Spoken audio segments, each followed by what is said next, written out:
My name is Margaret Collins, and at 58 years old, I learned that a mother's love can be both her greatest strength and her most painful weakness. Sitting here in my kitchen in Portland, Oregon, with a cold cup of coffee between my hands, I can still feel the weight of that June day when my son, Daniel, threw me out of his own wedding. But let me go back to the beginning, so you understand how a woman who dedicated her entire life to her family ended up being treated like a stranger on the most important day of her only son's life. I raised Daniel alone since he was 3 years old. His father, Richard, decided that family life was too suffocating for his ambitious dreams and left us for a job opportunity in Tokyo that conveniently didn't include a wife and child. I never remarried. Every moment of my life revolved around ensuring Daniel had everything he needed, from baseball practice at 5 in the morning to late-night study sessions for his SATs.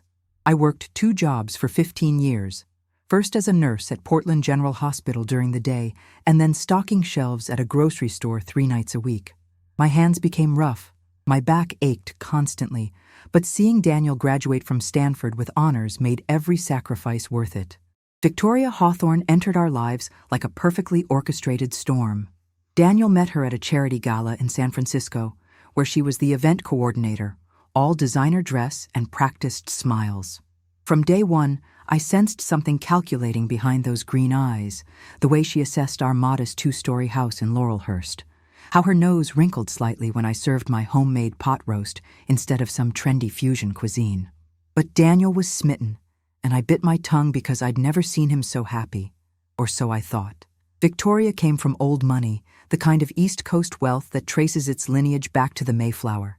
Her father, Charles Hawthorne, owned a chain of luxury hotels, and her mother, Eleanor, was a former ambassador's daughter who spent her days organizing galas and looking down her nose at anyone who didn't summer in the Hamptons. They lived in a mansion in Nob Hill that could have housed 20 families, with marble imported from Italy and art that belonged in museums. The contrast between us couldn't have been starker. While I clipped coupons and shopped sales, Victoria had never worn the same outfit twice. The first sign of trouble came 6 months into their relationship when Daniel started missing our Sunday dinners. Victoria thinks it's important we establish our own traditions, he'd said, not meeting my eyes. Then came the subtle criticisms. My cooking was heavy, my house was cluttered with family photos, my stories about Daniel's childhood were embarrassing. Each comment was delivered with Victoria's signature saccharine smile, her manicured hand on Daniel's arm, her diamonds catching the light like tiny weapons. I remember the exact moment I realized I was losing my son. It was Thanksgiving, and I'd prepared all of Daniel's favorites: turkey with my special herb stuffing, green bean casserole, and pumpkin pie made from scratch. Victoria arrived an hour late, took one look at the spread, and announced she'd already made reservations at Le Bernardin. "It's just so much more sophisticated, don't you think, Margaret?" she'd said, emphasizing my name like it was something quaint and outdated. Daniel didn't even defend our 25-year tradition. He just grabbed his coat and followed her out, leaving me with enough food for 15 people and a broken heart. But nothing, absolutely nothing, prepared me for what happened at their wedding. Portland in June should be paradise. Roses blooming in every garden, Mount Hood visible on clear days, the Willamette River sparkling under the bridges. But that particular June felt oppressive, the air thick with impending doom I couldn't quite name. The wedding was set for the 21st summer solstice at the Hawthorne Estate in Nob Hill. Victoria had insisted on flying everyone to San Francisco, claiming Portland lacked the necessary sophistication for such an important event. I'd lived in Portland my entire life, watching it transform from a sleepy timber town to a vibrant city of coffee shops and microbreweries. My neighborhood in Laurelhurst had been my sanctuary, where neighbors still borrowed cups of sugar and kids played in the streets until dark. My small craftsman house, with its creaky floors and original 1920s fixtures, held every important memory of Daniel's childhood. His height marks on the kitchen doorframe, the bathroom tile he'd chipped playing indoor hockey, the backyard oak tree that still bore the remnants of his childhood treehouse. The Hawthorne world was different. During the wedding preparations, I was subjected to endless discussions about which shade of ivory matched the Jordan almonds, whether the Alençon lace or the Chantilly would photograph better, and the critical importance of having exactly the right proportion of garden roses to peonies in the centerpieces. Eleanor Hawthorne presided over these sessions like a general planning a military campaign, her assistant scurrying around with color swatches and fabric samples while she dismissed my suggestions with barely concealed disdain. "Margaret, dear," Eleanor had said during one particularly humiliating afternoon, "I'm sure your ideas are charming for a Portland wedding, but we're aiming for something a bit more refined." She'd looked at my suggestion for including Daniel's grandmother's lace handkerchief in Victoria's bouquet as if I'd proposed decorating with toilet paper. The handkerchief went back to my grandmother's wedding in 1943, carried by every Collins bride since, but apparently, family history meant nothing compared to aesthetic perfection. Victoria's bridesmaids were all cut from the same cloth, tall, thin, blonde, with names like Muffy and Bitsy, graduates of schools I'd only seen in movies. They treated me with polite condescension, the kind reserved for service staff you're forced to acknowledge. During the bridal shower at the St. Francis Hotel, I overheard one of them whisper, "Can you believe she actually asked if she could bring a homemade dish? As if this were some suburban potluck?" They laughed, not knowing I was behind the flower arrangement, or perhaps not caring. My sister Linda flew in from Chicago to support me, her Midwest practicality a lifeline in the sea of pretension. "Maggie," she said after meeting Victoria for the first time, "that girl's got more red flags than a communist parade." But I was determined to make it work for Daniel's sake. I bought a new dress for the wedding, a modest navy blue that cost more than I usually spent on clothes in a year. I had my hair professionally styled, my nails done, even submitted to a makeup trial run at Eleanor's insistence, where they tried to soften my features as if my face were a problem to be solved. Daniel seemed oblivious to the tension, or perhaps he chose to be. When I tried to talk to him about feeling excluded from the wedding planning, he sighed and said, "Mom, Victoria's family has experience with these things. Just let them handle it." The boy who once declared he'd marry someone exactly like his mom had become a stranger in an Armani suit, more concerned with impressing his future in-laws than protecting his mother's feelings. Development of the conflict. The transformation of my son accelerated in the weeks before the wedding. Daniel, who had once called me every day just to hear my voice, now communicated primarily through Victoria's assistant, a sharp-faced woman named Carolyn, who delivered messages with the warmth of a tax audit.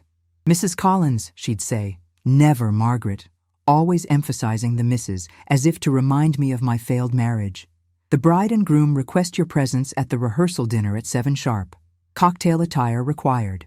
The rehearsal dinner was at the Hawthorne's Country Club, a place where membership cost more than I'd made in 5 years. I arrived in my best dress, the one I'd worn to Daniel's college graduation, only to find everyone else in designer gowns that probably cost more than my car. Victoria made a point of seating me at the far end of the table, between her great-aunt who suffered from dementia and repeatedly asked who I was, and a distant cousin who spent the entire dinner discussing his portfolio. During the toasts, Charles Hawthorne stood up, his silver hair gleaming under the chandeliers, and welcomed Daniel into their family. "We always hoped Victoria would find someone worthy of her," he said, his eyes never once acknowledging my presence. "Someone who understands the importance of breeding, education, and social standing. Daniel, you've proven yourself to be that man." The implication was clear. Daniel was worthy despite his origins, not because of them. When it was my turn to speak, I'd prepared a heartfelt toast about the little boy who used to leave dandelions on my pillow, because he thought they were as beautiful as roses. But as I stood, Victoria whispered something to Daniel, and he suddenly announced, "Let's save the family toasts for tomorrow," cutting me off before I could say a word. The humiliation burned through me like acid, but I sat down, maintaining my composure while inside I was screaming. That night, back in my hotel room, they'd put me at a modest inn 5 miles from the venue while Victoria's third cousins stayed at the estate. I called Linda. "They're erasing me," I sobbed into the phone. "It's like I never existed. Like I didn't spend 25 years raising him alone, sacrificing everything." Linda wanted to fly out immediately, but I told her no. I was determined to get through this with dignity, to not give them the satisfaction of seeing me break. The morning of the wedding, things took an even darker turn.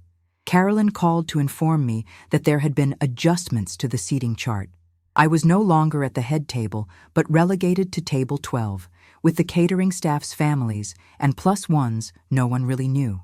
When I protested, she coolly informed me that the bride's family requires symmetry at the head table, and as a single woman, you would disturb the aesthetic. I drove to the estate early, hoping to have a moment with Daniel before the chaos began.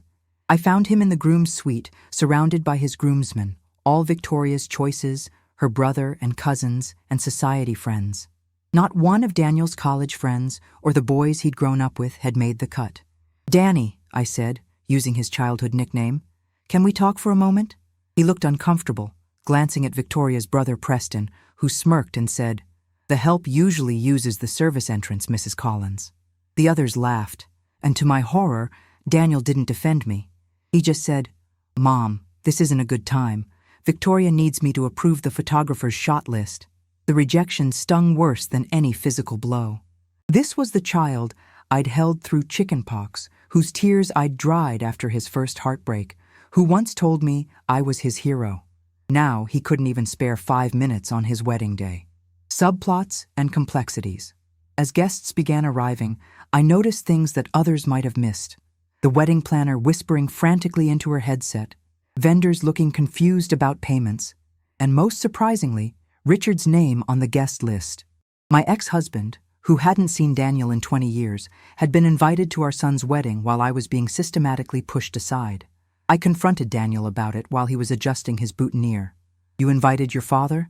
The man who abandoned us?" My voice cracked despite my efforts to control it. Daniel wouldn't meet my eyes. Victoria thought it was important to have both parents present. For the photos. For the photos? I couldn't believe what I was hearing. He wasn't present for your Little League games, your science fairs, your graduation. I was there for all of it, Danny. Every single moment. "Don't make a scene, Mom," he said coldly. "This day isn't about you." That's when I saw Richard himself, older but still handsome in that careless way that had once made my heart race. He was with a young wife, probably his third or fourth, blonde and vapid-looking. He walked past me without recognition at first, then did a double take. "Margaret, you look, well." The pause said everything. I looked old, tired, exactly like a woman who'd raised a child alone while working herself to the bone. Victoria appeared then, resplendent in a dress that cost more than my annual salary, her smile sharp as glass. "Richard, so wonderful you could make it. We've seated you at table 2 with the family." She turned to me, that false sweetness dripping from every word. "Margaret, shouldn't you be getting ready? The ceremony starts soon, and table 12 is quite a walk from here." But the real complexity revealed itself when I overheard a conversation I wasn't meant to hear. I was in the bathroom, hidden in a stall, when Victoria's bridesmaids entered, champagne tipsy and careless. "I can't believe Vic actually got him to sign it," one giggled. "The prenup? Oh, that was masterful. She convinced him it was to protect his future inheritance from his mother." "What inheritance?" Another laughed. "That woman probably has $3,000 in savings and a house that needs a new roof." Exactly. But Vic made him think she was protecting him from gold diggers. Meanwhile, if they divorce, she gets half of everything he earns, plus monthly support. And with her daddy's lawyers, that prenup is ironclad. Poor Daniel. He really believes she loves him. Oh, she loves him all right. Loves that he's handsome enough for photos, successful enough to impress her friends, and desperate enough for approval that he'll do anything she says, including cutting off that pathetic mother of his. My hands shook as I stood in that stall, the full picture becoming crystal clear. This wasn't just about Victoria wanting a perfect wedding or coming from a different social class. This was a calculated campaign to isolate Daniel, to make him entirely dependent on her world, her family, her money. I emerged from the bathroom with new determination. If my son was too blind to see what was happening, maybe I needed to help him open his eyes. But first, I had to get through this ceremony. Turning point. The ceremony was scheduled for 4 o'clock in the estate's rose garden, with San Francisco Bay glittering in the background. I took my seat at the back, as far from the altar as possible, while still technically being at the wedding. The photographer didn't even pretend to include me in the pre-ceremony shots, focusing instead on Victoria's extensive family and Richard with his young wife. As the music began and the wedding party processed, I watched my son standing at the altar, looking handsome but somehow diminished, like someone had turned down his light. When Victoria appeared, there were gasps of admiration, but I saw only the predator in white, gliding toward her prey. The ceremony proceeded with nauseating perfection until the officiant reached the part about objections. That's when everything changed. A man I didn't recognize stood up from Victoria's side of the aisle. He was young, maybe 30, with the kind of nervous energy that suggested this wasn't planned. "I object," he said clearly, his voice carrying across the stunned silence. Victoria went white under her makeup. "Sit down, Trevor," she hissed. But Trevor didn't sit down. "I can't let you do this to another one, Vic. Not after what happened with James." The crowd erupted in whispers. Eleanor Hawthorne stood, her face purple with rage. "Security!" But Trevor was faster, turning to address Daniel directly. "Did she tell you about James Morrison, her first fiancé? The one who mysteriously broke off their engagement 2 weeks before the wedding after his family's company went bankrupt?" Daniel looked confused, glancing between Trevor and Victoria. "What are you talking about?" "Or about Marcus Chen," Trevor continued, gaining momentum. "The tech entrepreneur she dated for 2 years until his startup failed, and she suddenly discovered they were incompatible?" Victoria's mask finally slipped. "Shut up, Trevor. You're drunk."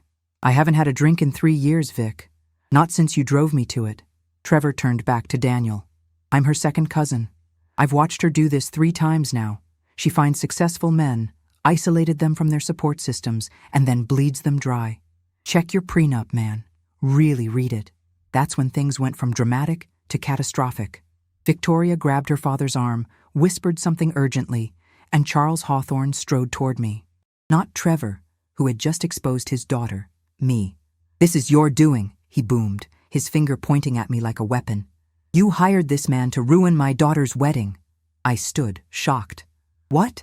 I've never seen him before in my life." But Victoria was already performing, tears streaming down her face. "She's been against us from the start, Daniel. Your mother hates me, hates that you found happiness. She probably paid Trevor to lie." And in that moment, faced with the truth about his fiancée or the easier lie about his mother, my son chose the lie. "Get out," Daniel said, but he wasn't looking at Trevor or Victoria or Charles. He was looking at me. "Get out of my wedding, Mother." "Danny, I didn't—" "Get out!" He was shouting now, his face red, veins standing out on his neck. "You've always been jealous of Victoria. Jealous that I found someone who understands me, who doesn't try to hold me back with guilt and manipulation. You couldn't stand to see me happy, so you tried to destroy it. Well, congratulations, Mom. You've shown everyone exactly what kind of person you are." The words hit me like physical blows. The guests were staring, some with pity, others with disgust, most with the kind of excited horror people get from witnessing public humiliation. I looked for one sympathetic face, one person who might see the truth, but found only cold eyes and whispered judgments. "Daniel," I said quietly, trying one last time, "I'm your mother. I would never—" "You're nothing to me," he said, and the words echoed in the sudden silence.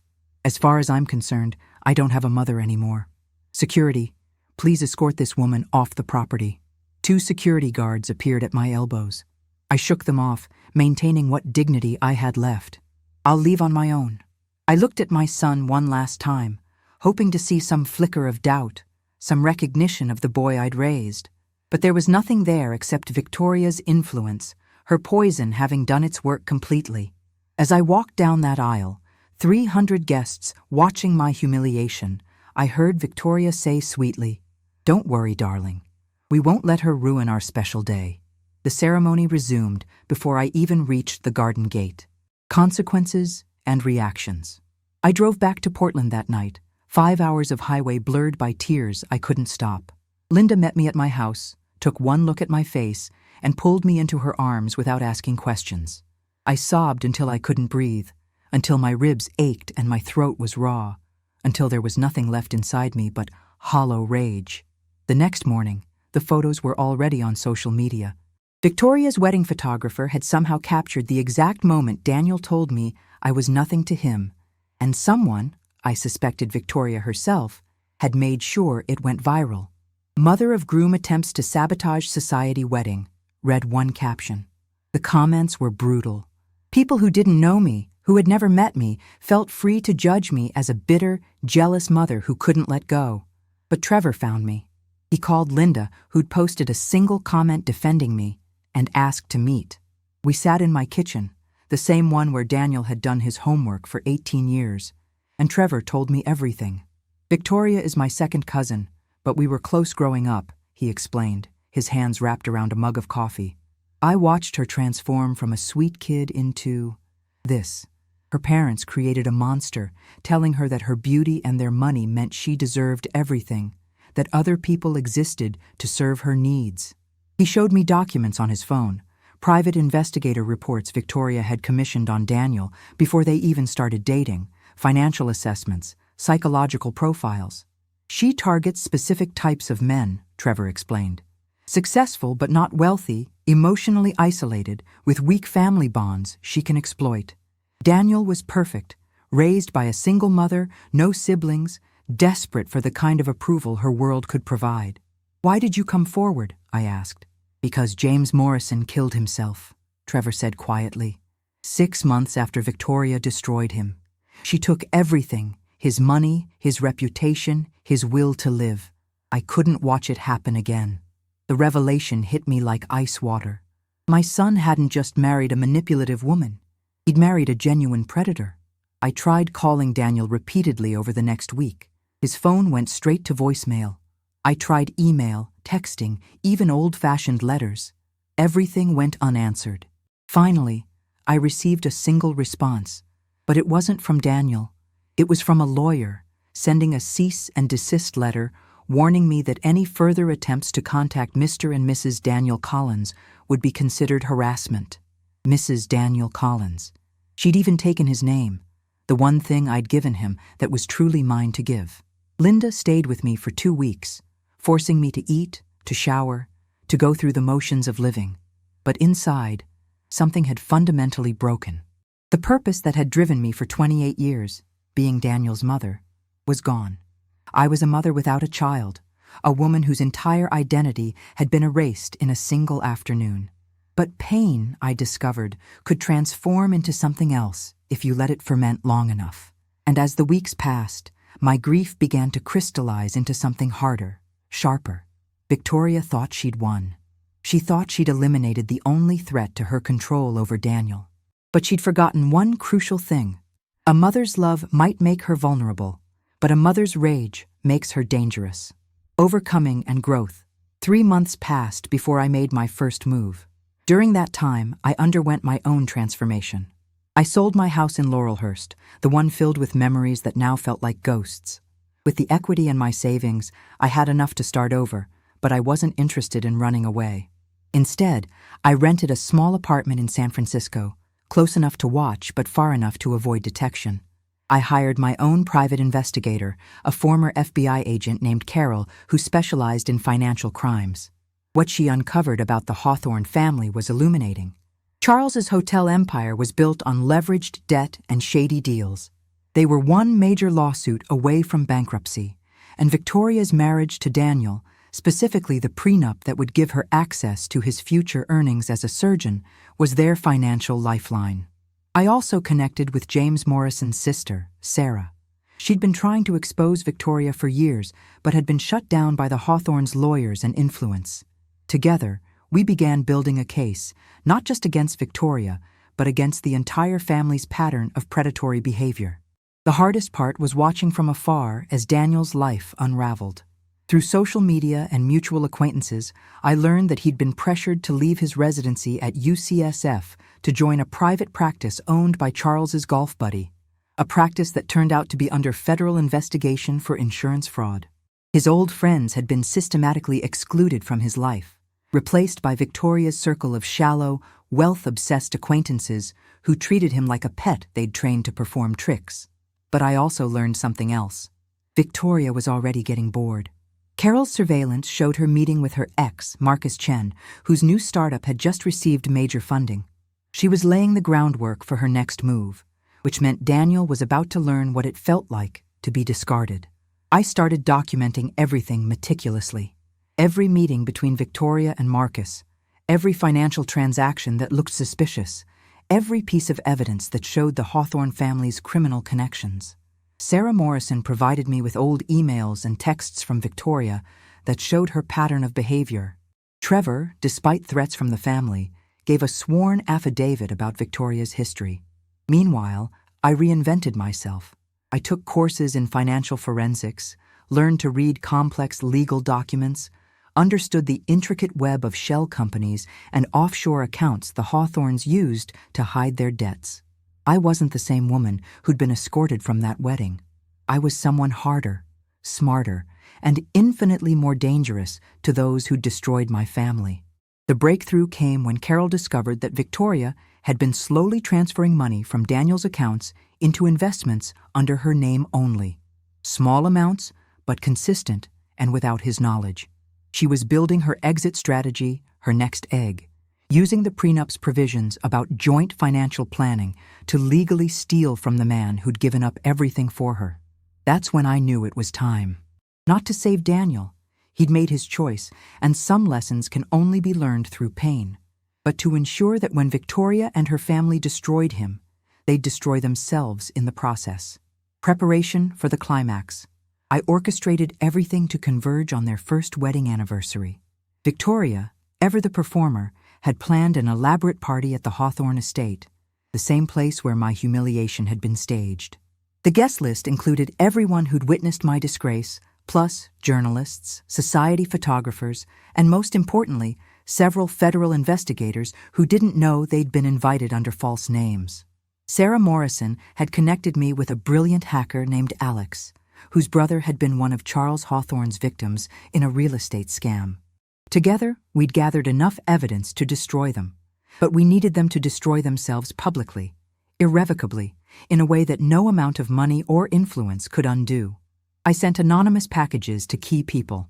To Daniel, I sent the real prenup, annotated with explanations of what each clause actually meant, along with bank statements showing Victoria's theft. To Charles Hawthorne, I sent evidence that Victoria was planning to leave Daniel for Marcus Chen, potentially exposing their family to a breach of contract lawsuit that would bankrupt them. To Eleanor, I sent photos of Charles with his mistress, the one he'd been keeping in a downtown apartment paid for with embezzled funds. To Victoria, I sent nothing. She didn't deserve a warning. The morning of the anniversary party, the dominoes began falling.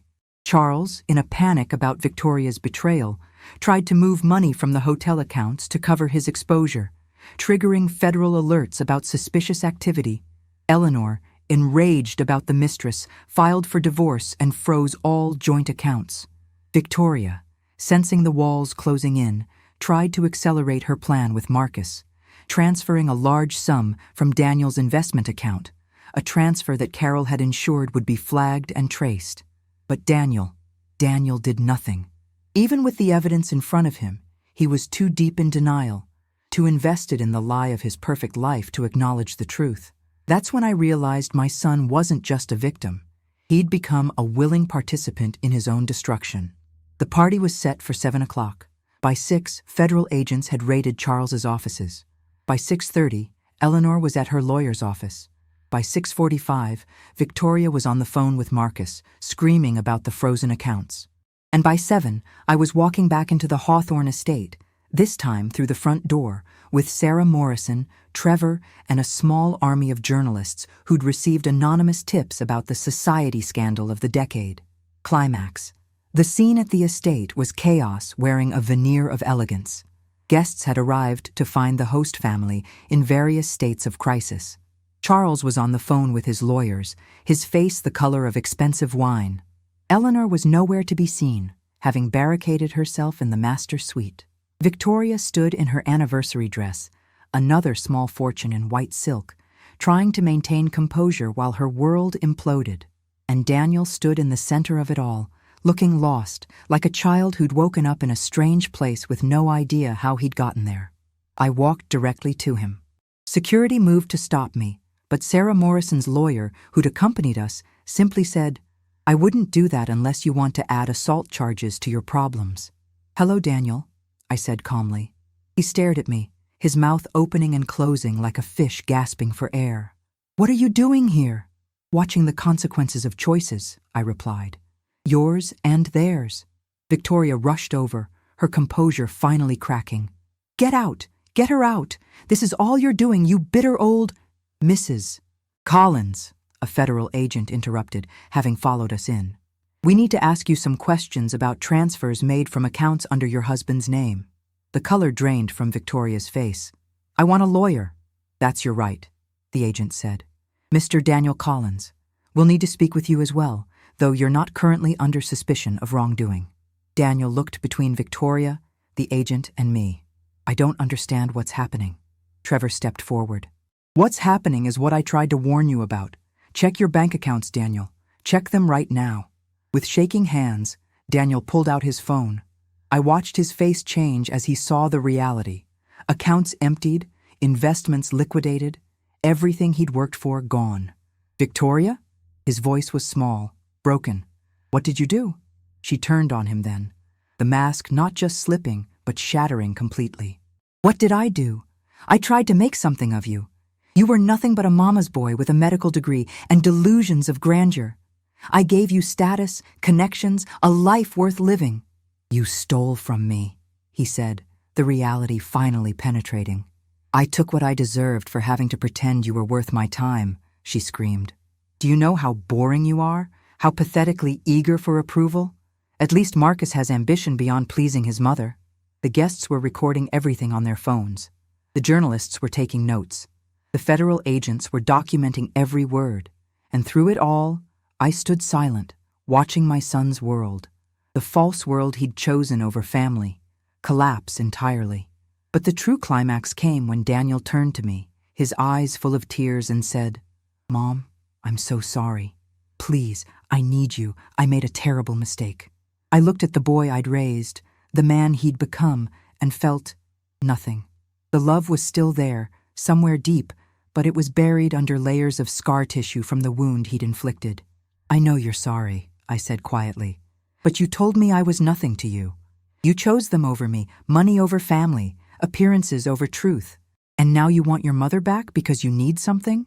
"Please," he begged, and for a moment I saw the little boy who used to cry when he scraped his knee. "I'll always love you, Daniel," I said. "But love and forgiveness aren't the same thing. You didn't just hurt me, you erased me. You stood by while they humiliated me. You signed cease and desist letters. You chose to believe I would sabotage your happiness rather than see the truth about the woman you married." Victoria was being led away by the federal agents, still screaming about lawsuits and connections. Charles was slumped in a chair, his empire crumbling. The guests were fleeing like rats from a sinking ship. "I have nothing left," Daniel said desperately. "They took everything." "No," I corrected him. "You gave them everything. There's a difference." I turned to leave, but stopped at the door for one final truth. The saddest part, Daniel, is that if you just asked, really asked, I would have told you about the investigators' reports I found, the warnings I received, the evidence I had. But you never asked. You never once considered that your mother, who raised you alone, who sacrificed everything for you, might have had a good reason for her concerns. You chose to believe I was the villain because it was easier than admitting you'd made a mistake. Conclusion. The aftermath was swift and brutal. Charles Hawthorne was arrested for embezzlement and fraud. The hotel empire collapsed within weeks, properties seized by federal agents. Eleanor divorced him and disappeared to Europe with what little money she could salvage. Victoria was charged with wire fraud and theft, though her family's last remaining lawyers managed to get her a plea deal, 2 years in minimum security and restitution she'd never be able to pay. Daniel lost everything. His position at the practice was terminated when the investigation expanded. His medical license was suspended pending investigation of his potential involvement. The house he'd bought with Victoria was seized as evidence. He moved into a studio apartment in Oakland, working at a clinic for minimum wage while his lawyers tried to salvage his career. He wrote me letters, real letters, not emails or texts. Long, rambling apologies filled with revelations about his childhood, his insecurities, his desperate need for approval that Victoria had exploited. He remembered things I'd forgotten. The time I'd stayed up for 36 hours when he had pneumonia, the second job I'd taken to pay for his SAT prep, the boyfriend I'd turned down because Daniel didn't like him. I read every letter. I kept every letter. But I never responded. Linda thought I was being too harsh. He's your son, Maggie. Your only child. He was, I corrected her, but he made a choice. He decided I was nothing to him. I'm just returning the favor. 6 months later, I heard through mutual acquaintances that Daniel had started therapy. A year later, that he'd gotten his license reinstated and was working at a free clinic in Fresno. 2 years later, that he'd testified against Victoria in another case, helping put her away for longer. But I was done. I'd sold everything that reminded me of my old life and used the money to start a foundation for single mothers pursuing education. I named it after my grandmother, not Daniel. I traveled to places I'd only seen in magazines while saving for his college. I learned to paint, badly but joyfully. I made friends who knew nothing about my past, who liked Margaret Collins for who she was now, not who she'd been as a mother. The revenge I'd orchestrated hadn't been about destroying them, though that was a pleasant side effect. It had been about freeing myself from the need for my son's love and approval. Victoria and her family had shown me that Daniel's love was conditional, shallow, easily swayed by status and wealth. By exposing them, I'd exposed him too. And in doing so, I'd cut the chains that bound me to a relationship that had become toxic. Sometimes, late at night, I remember the little boy who brought me dandelions. I mourn him, the child he was, the man he could have been. But the person who stood in that garden and banished me from his life, that person is a stranger, and I owe strangers nothing. Epilogue. It's been 5 years now since the wedding that changed everything. I'm sitting in a cafe in Lisbon, Portugal, watching the sunset paint the sky in shades of pink and gold. My phone buzzes with a message from the young mother I'm mentoring through my foundation. She just got accepted to medical school. I smile, remembering when that kind of achievement would have only mattered if it was Daniel's. Yesterday would have been his 34th birthday. I know because despite everything, a mother's heart keeps track of these things. I heard from Linda that he tried to visit my old house, only to find new owners who'd never heard of Margaret Collins. He's still searching for me, still writing letters to an address that no longer exists, still hoping for a reconciliation that will never come. The waiter brings my wine, a Portuguese vinho verde I've learned to love. The woman I was 5 years ago would never have sat alone in a foreign cafe, wouldn't have known how to order wine, wouldn't have believed she deserved this peace. That woman needed to be needed. This woman has learned to be complete on her own. My phone rings. It's Sarah Morrison. We've become close friends, bonded by our shared experience with Victoria's destruction. She tells me Daniel has been trying to reach her, wanting information about me. We both know she won't give it to him. Some bridges, once burned, should stay ash. I share this story not for pity or vindication, but as a warning and a promise. To the parents reading this, love your children, but don't lose yourself in them.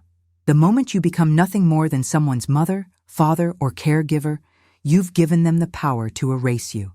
And to those who've been erased, who've been told they're nothing by the very people they gave everything to, you can rise from those ashes. The deepest revenge isn't destroying those who hurt you. It's building a life so complete, so fulfilling, that their absence becomes irrelevant. It's discovering that the person you were before them, beneath them, without them, is someone worth knowing. It's learning that sometimes the greatest act of love, for yourself and even for them, is walking away and staying gone. My son kicked me out of his wedding, and he regretted it instantly. But his regret and my revenge are no longer the point of this story.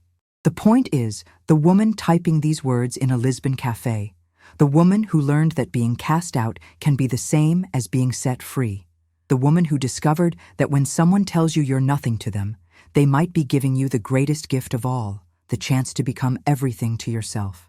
So if you're reading this, holding on to someone who doesn't value you, sacrificing your identity for someone who wouldn't sacrifice their comfort for you, ask yourself, What would happen if you just let go?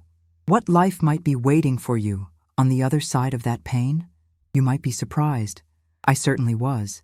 And I wouldn't go back for anything, not even for the son I once thought was my whole world. Because it turns out, the world is so much bigger than one person's love, and we are so much more than what others make of us.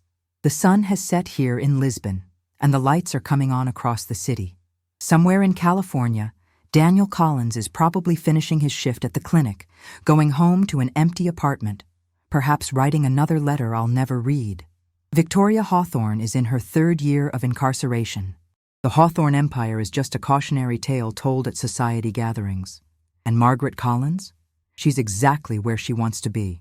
Free, whole, and finally, truly herself.